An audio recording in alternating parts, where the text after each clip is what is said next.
Igbo 13 months calendar. Ọnwa iri na atọ n'Igbo.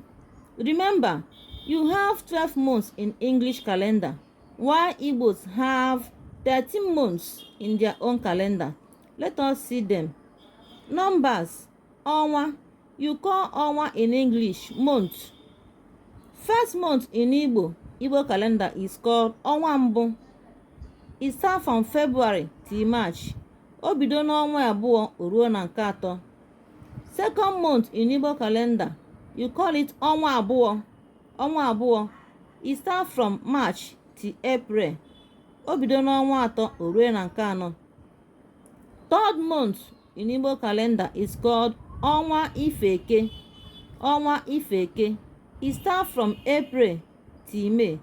O bido n'ọnwa anọ ọ kwụsị na nke ise. Fourth month in Igbo calendar is called ọnwa anọ. Ọnwa anọ. It starts from May till June. O bido n'ọnwa ise ọ kwụsị na nke isii. Fifth month in Igbo calendar is called ọnwa agwụ. Ọnwa agwụ. Ya fifth month. It starts from June to July.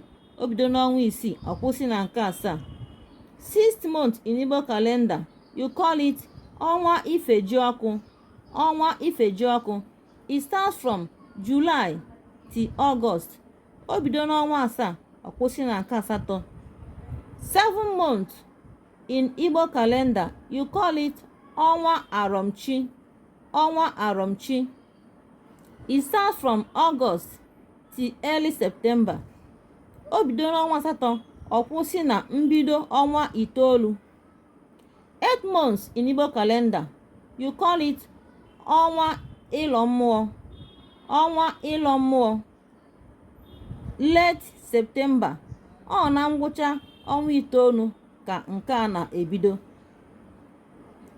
Ọnwa itoolu n'Igbo, you call it ọnwa ana. Ọnwa ana. That is ọnwa itoolu. 9th month in Igbo calendar, you call it ọnwa ana. Ọnwa ana. It starts on October. Ọnwa iri ka ọ na-abụbụ nke a. 10 months in Igbo calendar. The 10th month, you call it ọnwa okike.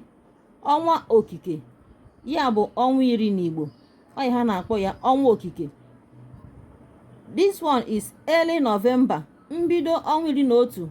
Ebe nke a bụ ọnwa iri na otu na ọbụnadị Igbo calendar, you call it ọnwa Ajaana.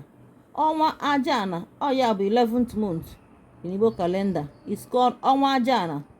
Late November. Na ngwụcha ọnwa iri na otu ka nke a na-ebido.